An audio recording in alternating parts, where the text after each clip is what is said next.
望故乡，泪两行，短一缕柔肠。尘封过往，铭记昨日伤。天昏暗，夜苍茫，寻一道微光，铸造勋章，将前路照亮。逆风飞翔，野蛮疯长，我来捍卫我的信仰。听往事烟消，恩怨未了，一剑出鞘，地动山摇，怒火燃烧，灵魂咆哮，重返荣耀之上骄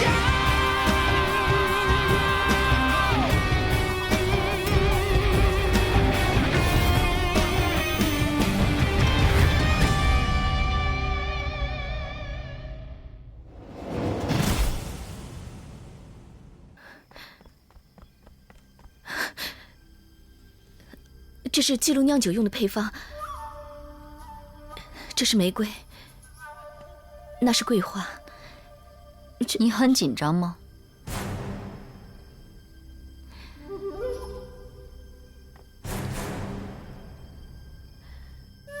因为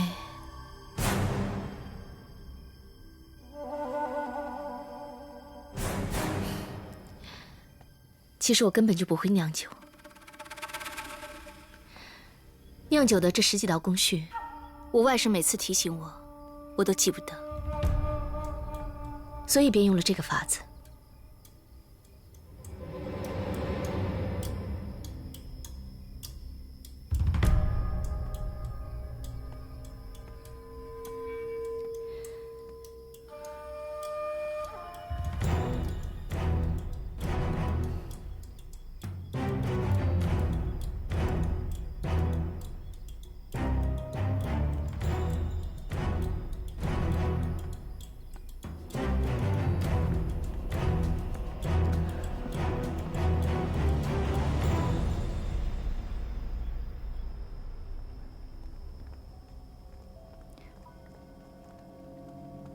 你先回去吧。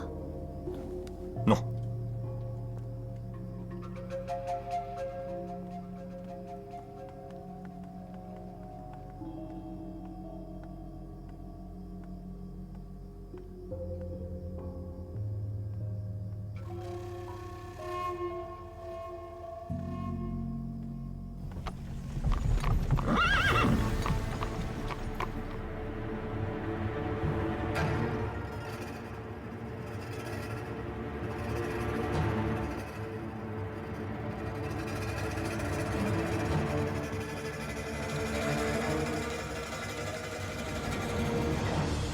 我想跟叶司守聊点私事。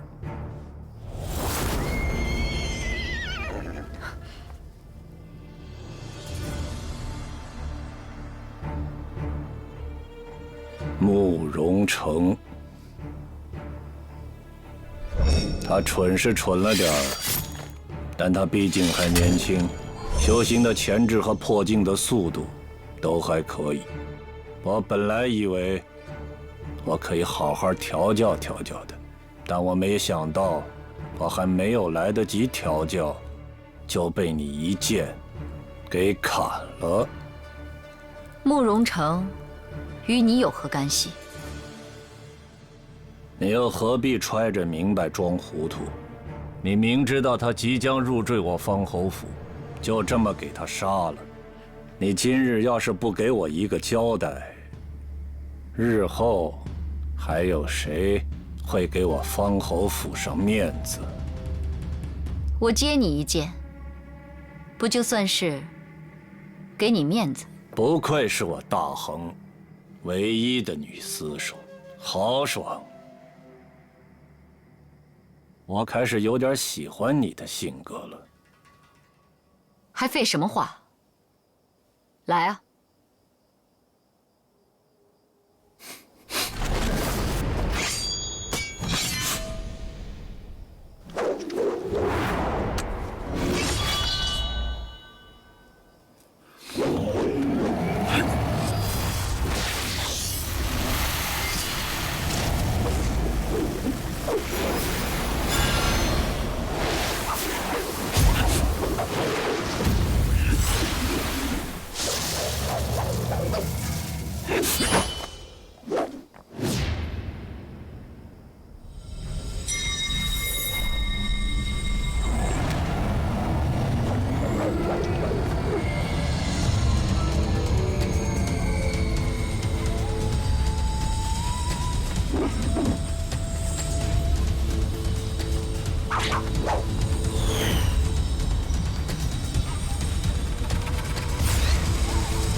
天一生手，你的修行已到了第7境搬山境，有点意思。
真是够劲儿！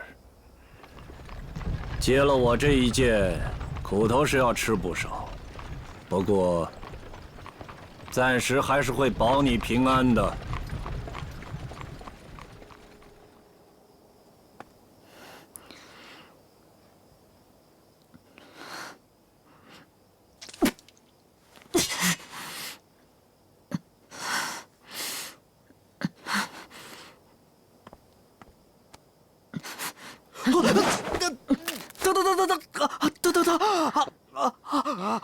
你就是丁宁。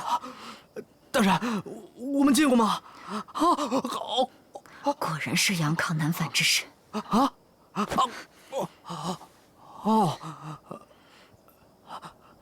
大人，您没事吧？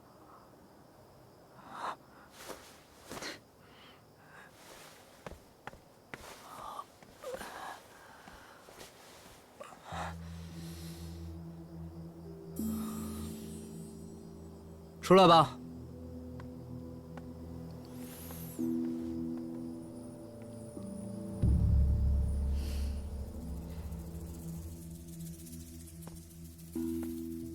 你不应该跟踪他。是他先到酒铺试探我的。试探到了什么？我按照你教我的方法隐藏了修为，他应该什么都没有觉察到。他方才也试探了我，今后应该不会怀疑到我们头上了。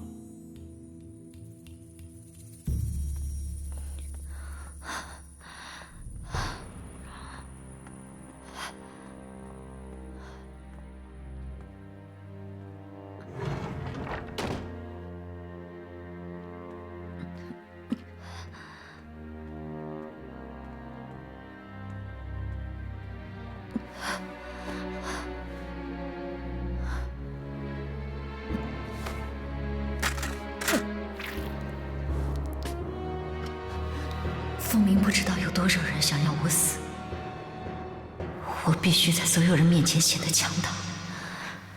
唯有强大，我才能好好的活下来。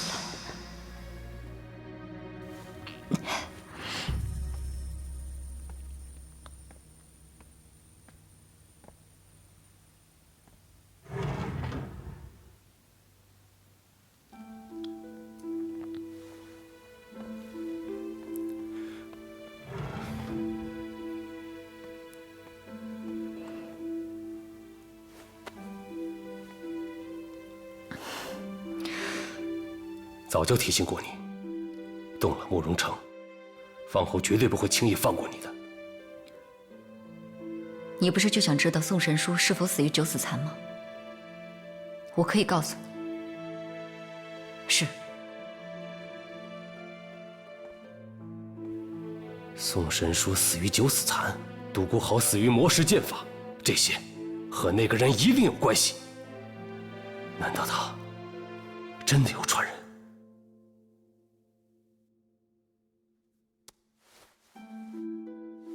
这是金伤药。陈玄，水牢里的那个人到底是谁？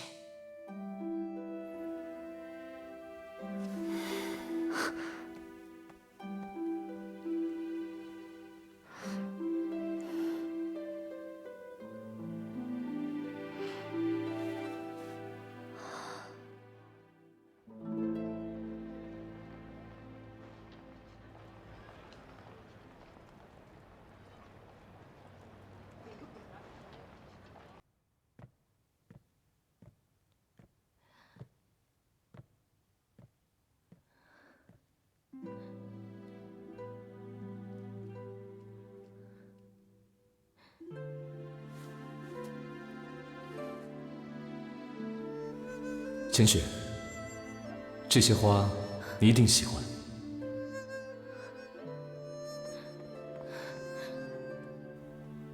我没跟你说过我喜欢桂花。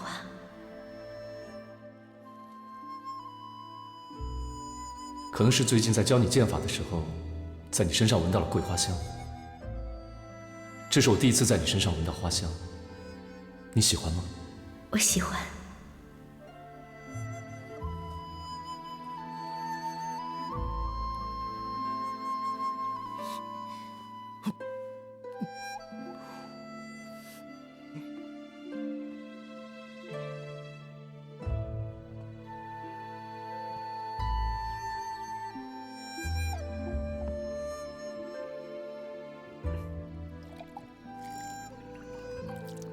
又有人给你送花，会不会是离陵君为了追求你给你送的？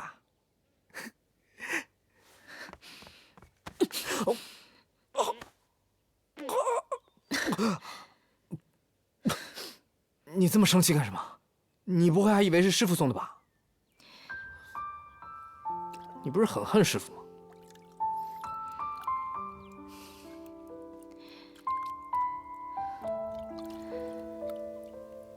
与恨无关，因为只有他一个人知道，我平生最爱桂花。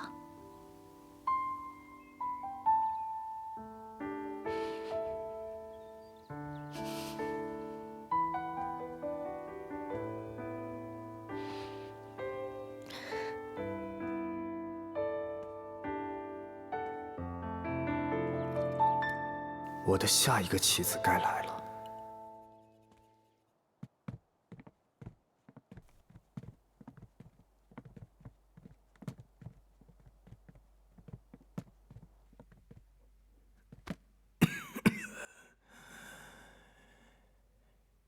有人吗？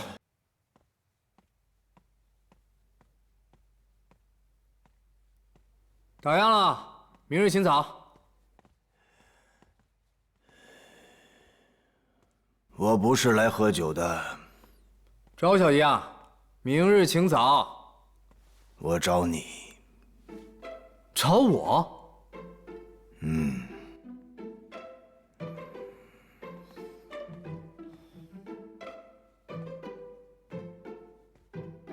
找我做什么呀？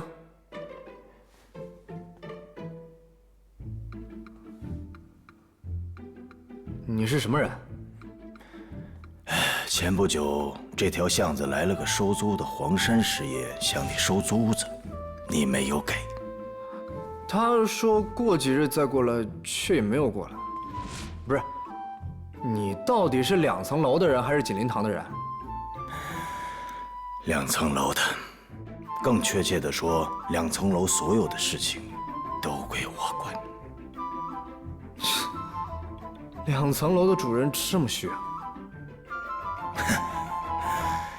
在下正是王太虚，可能跟锦麟堂争地盘争得有些辛苦，有点伤了身体。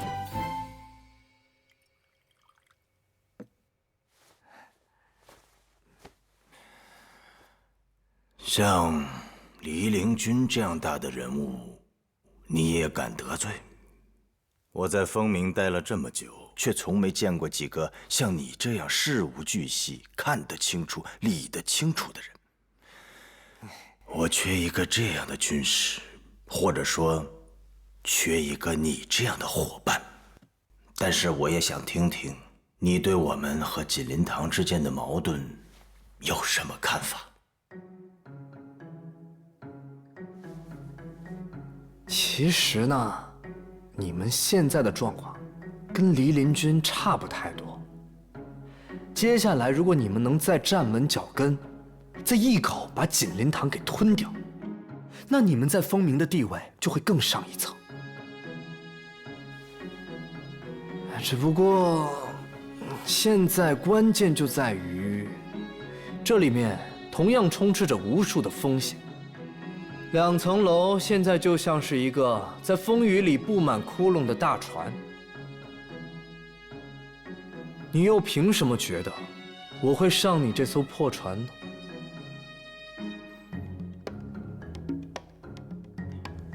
你想要什么好处？只要我有的，都可以。都可以，包括能让我进入宗门修炼吗？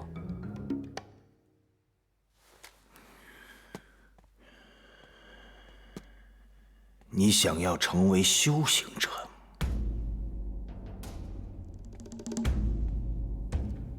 我想进入岷山剑宗。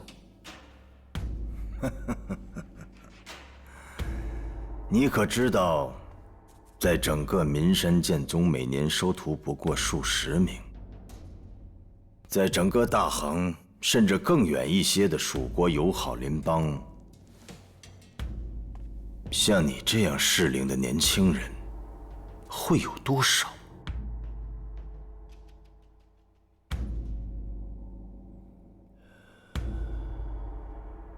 我没有办法直接把你弄进岷山剑宗，但是我可以先把你弄进那些有资格参加岷山剑会的宗门。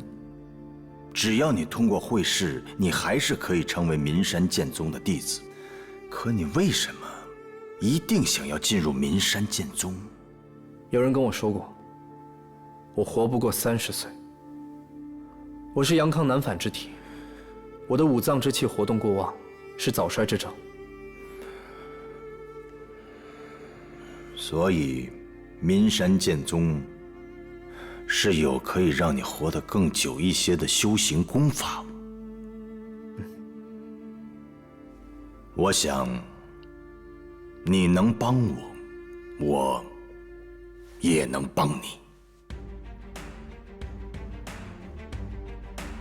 需要我怎么帮你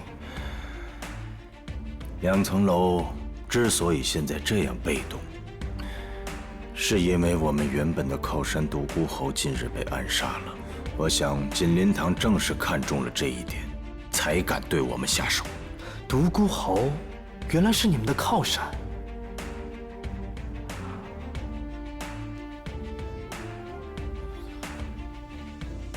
出去走走。去哪儿？既然合作，你不是应该把2层楼的具体情况告诉我吗？好。小爷，我跟朋友出去一趟。早些回来。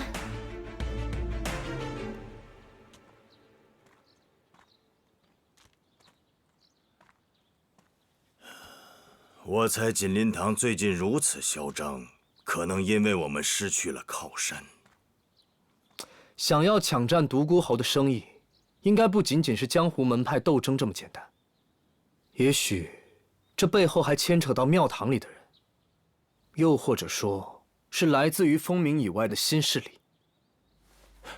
继续说下去。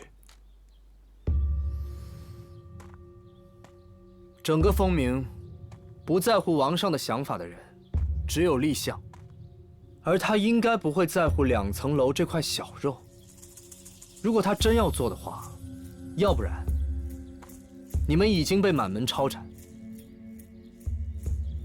他就会去找一个懂规矩的人慢慢做。而至于风鸣其他的权贵，都要顾及王上和立相的想法，因此我推测，应该是来自于风鸣以外的新势力。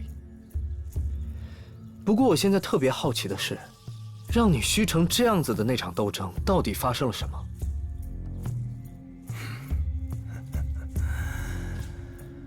我们杀了他们53个人，其中有6个是修行者。老大唐缺正好不在风鸣。那他们接下来有什么动作？唐缺说动了雷雨堂的张胖子，今晚要来和我们谈判。别说天时，地利和人和都让你们给占了，怎么看怎么都像是求你们高抬贵手，不要斩尽杀绝。唉，虽然现在的形势看起来对你们有利，但实则暗藏杀机。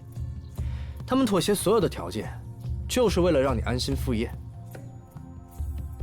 而且，唐缺背后的靠山，不可能就这么轻易认输，他一定会让锦麟堂去搏一搏。今夜的大宴，你一定要和我一起去。若是能安然活过今晚，我和2层楼将来一定不会忘记你。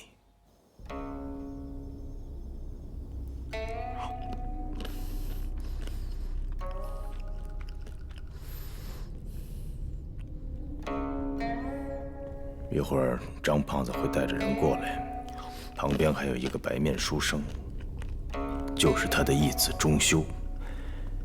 钟修应该是现在雷雨堂里最厉害的修行者。还有一个独眼龙，叫唐蒙尘。金麟堂现在能拿得出手的人里，修为最高的是唐缺，已至5境。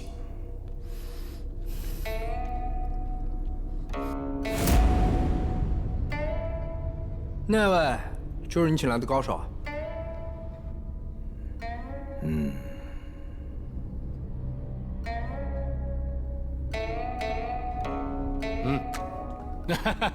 哎呀，久等了，久等了啊！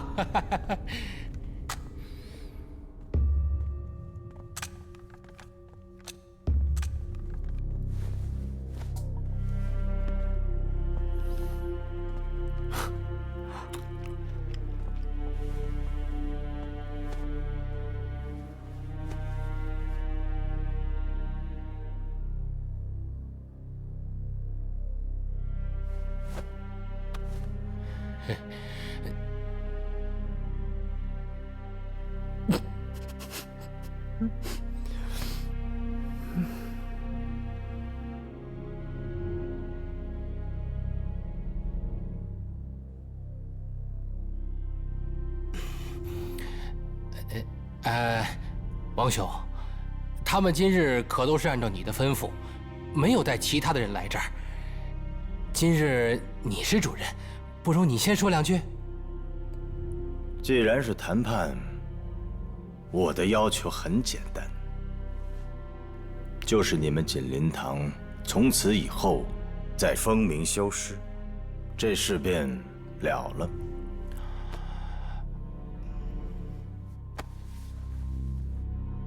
我就不明白你哪儿来的自信，就凭虚张声势，带一个市井少年，还有一个桥下算命的，已经足够。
白羊洞。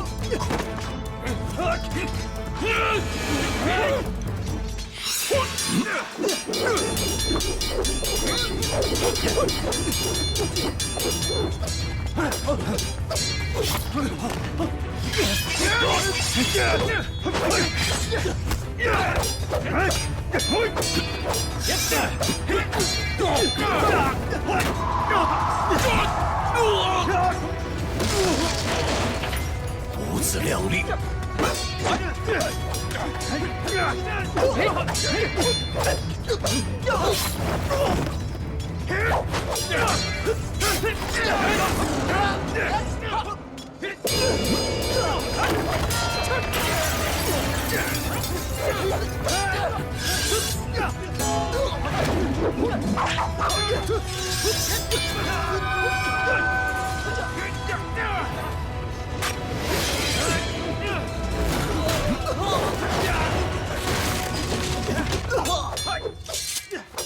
吊船小计。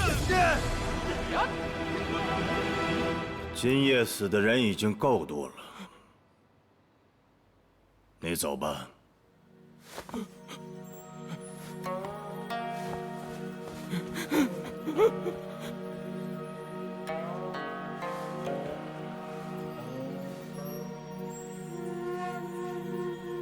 谢李先生。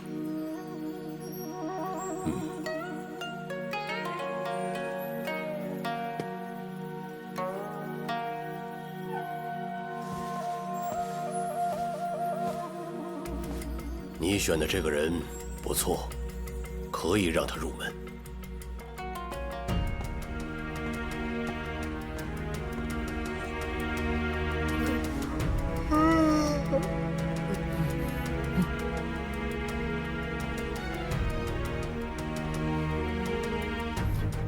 就打完了。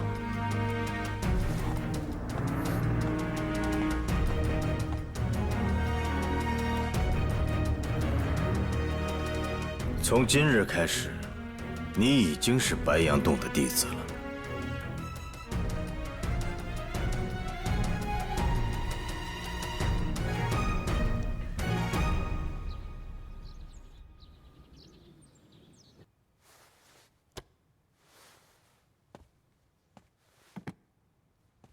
王后，独孤侯死后，我大衡11侯席位空缺。按照大衡惯例，应从军中找出一人担此重任。呈上去的是臣认为军功足以封侯的人选，还请王后定夺。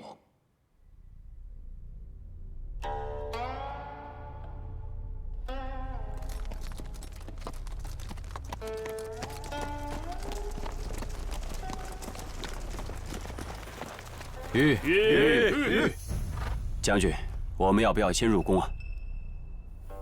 不，我要先肃清风鸣的一些人和事。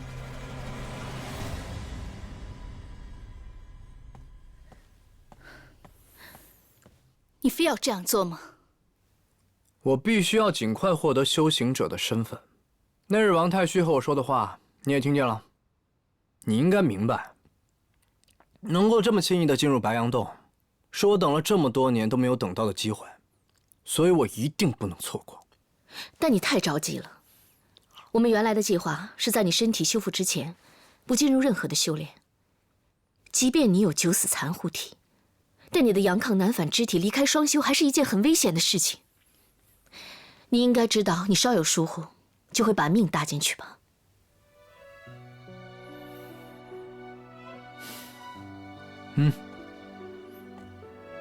你放心，我一定会比之前更加小心，绝不会轻易丢了性命。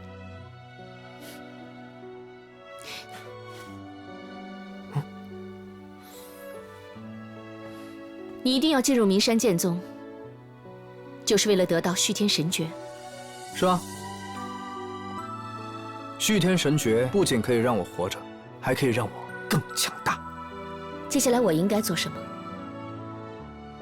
对付方侯？先不着急，你的本命剑还没有修成，接下来你要做的，就是乖乖的在床上等我，一起生锈啊！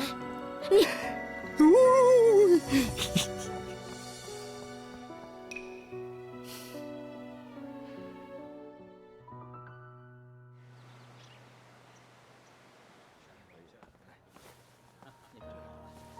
楼主早，兄弟早。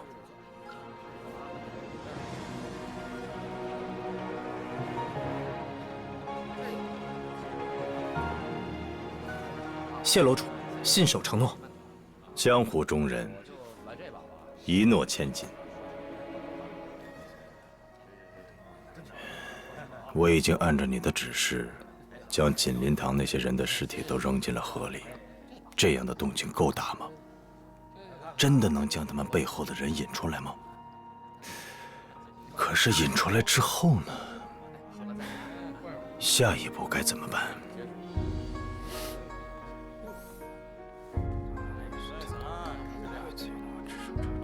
哪里会行？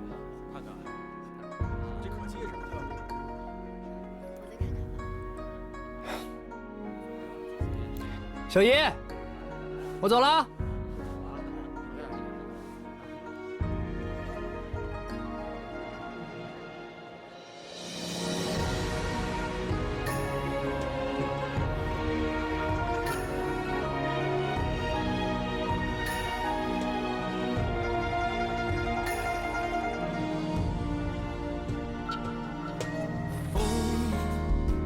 无声回顾，英雄剑入喉，傲视天下，横跨春秋，一杯英雄酒。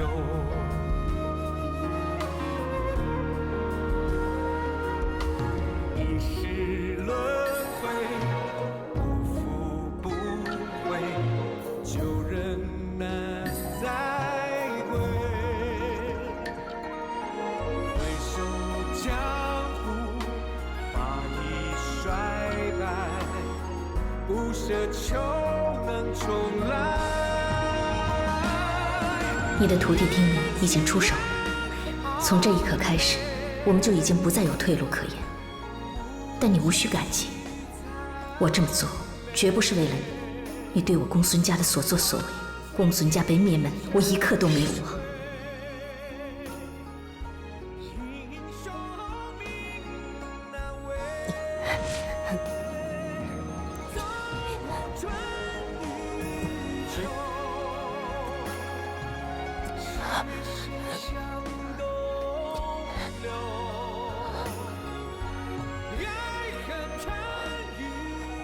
你是谁？九死残宫从未外传。你是公孙小姐？你认识我？我是师父九死残神宫的唯一传人。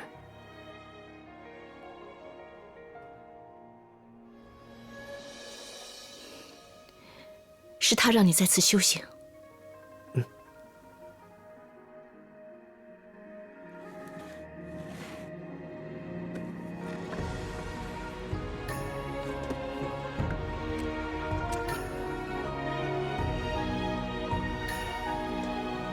师父交代，若有朝一日巴山剑场出事，务必将此剑交还公孙家人。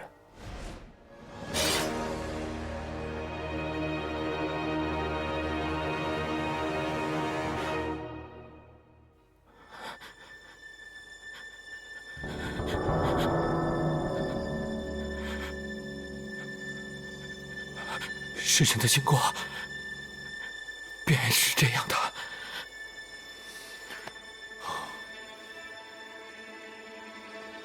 你是说锦林堂几乎全部被灭，就是因为酒铺里的一个小子和白杨洞的一名修行者？是。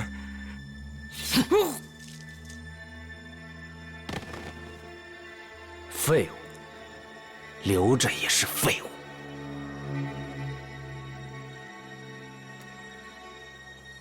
不管用什么办法，先给我查明那名少年的行踪。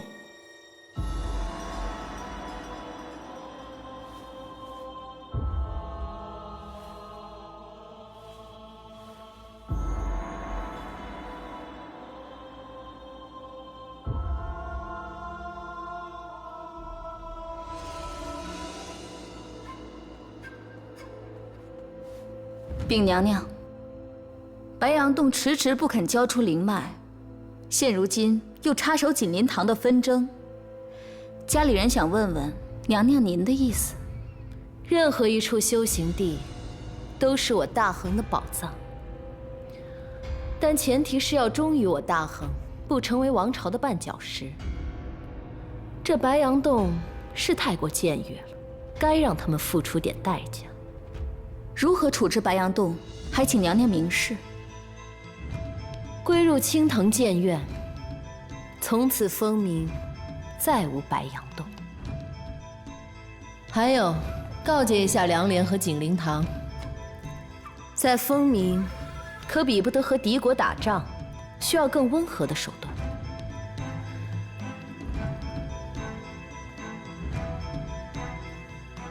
风鸣水深，不要以为自己可以轻易地碾死任何人。诺，娘娘。去。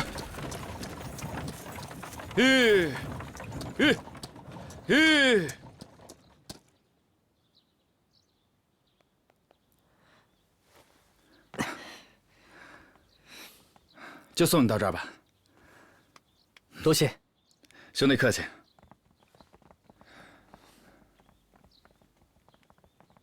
哎，今日怎么这么多人欢迎你啊？啊，大概不是特意欢迎我进白杨洞的。兄弟，我有一句话要送给你：忍一时之气，免百日之忧。再会。再会。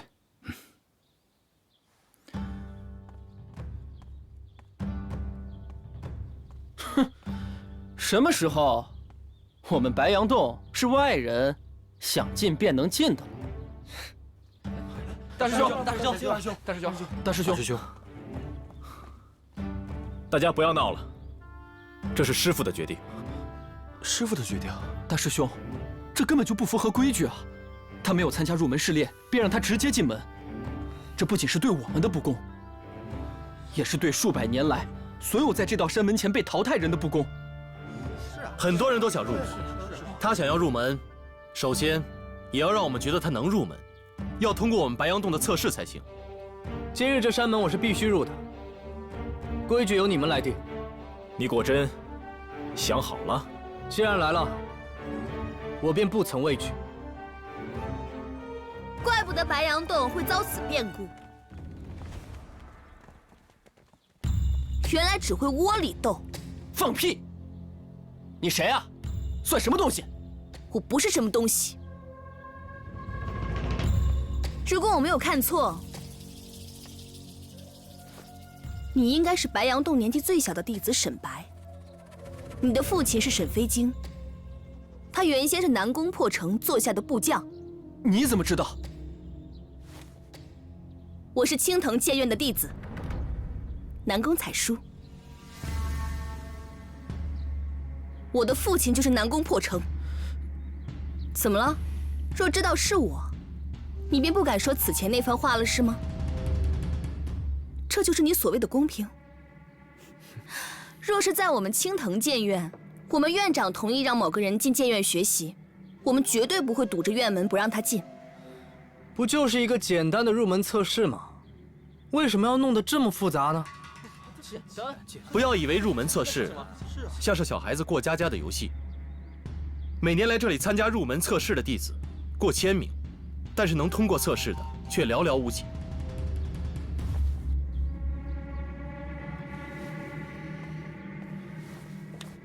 请。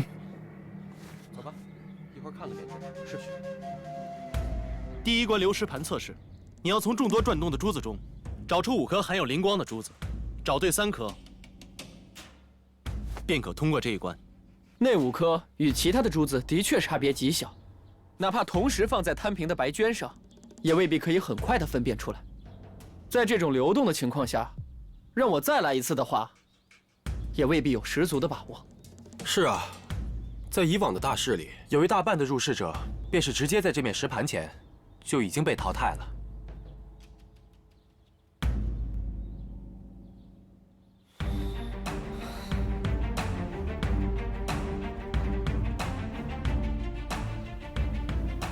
今日是我正式出现在风鸣很多人视线中的第一步。这第一步，便决定了我以后的姿态。我已低调隐忍了太多年，只是那一面墙上的花朵开得越来越多。有些人在安逸地活着，而有些人却在阴暗的污水中不人不鬼地苟活。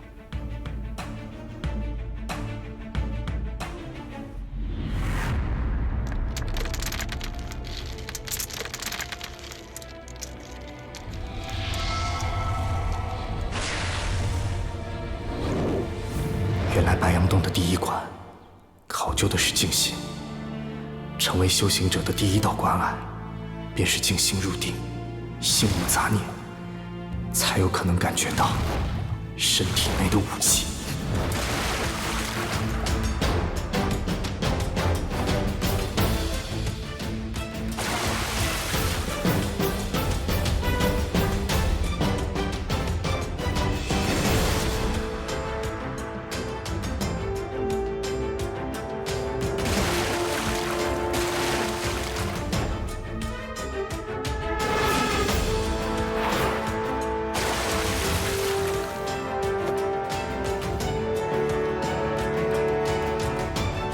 以往白杨洞最快的通过记录是半炷香的时间。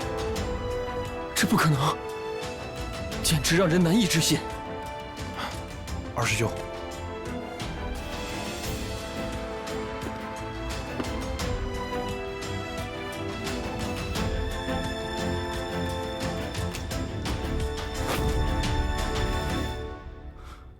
竟无一丝修士的气息。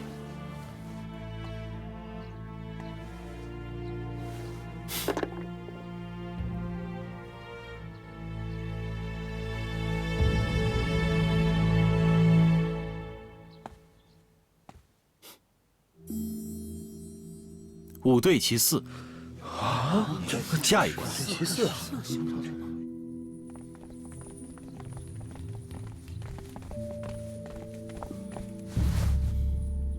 这是感知俑，感知是一种天赋。有些人即便能够做到静心内观，却感受不到体内武器和天地元气的存在。没有这样的天赋，便算不上真正的修行者。这冰俑手中的剑是空心的，只要你能感知到这冰俑里的元气流动，你便可将这里面的元气从这把剑里倒出来。只要我能将元气倒出来，便证明我合格了。正是如此。如果这一关合格了，我便可以正式的入山门修行了。嗯。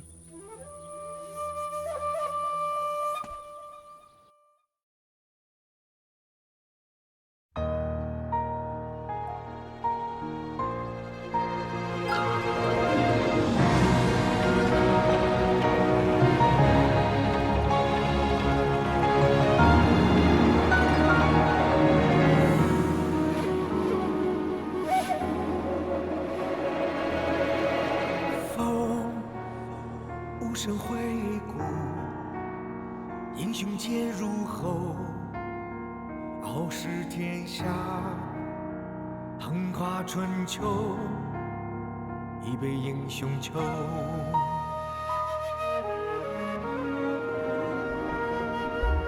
一世轮回，不负不悔，旧人难再归。